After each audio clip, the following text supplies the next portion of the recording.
आप सुन रहे हैं शंकर स्मार्ट की आवाज में।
आप सुन रहे हैं शंकर स्मार्ट को।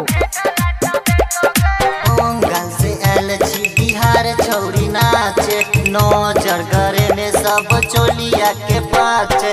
पोंगल से एलची बिहार छौरी नाचे, नौजर करे में सब चोलिया के पाच।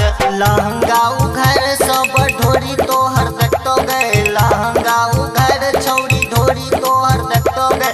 पकड़ के छौरी दुनू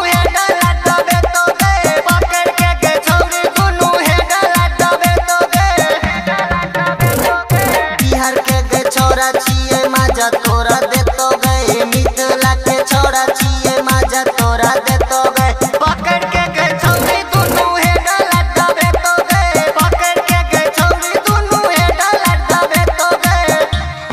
पकड़ के छौरी दुनू पकड़ के छौरी दुनू हे डलत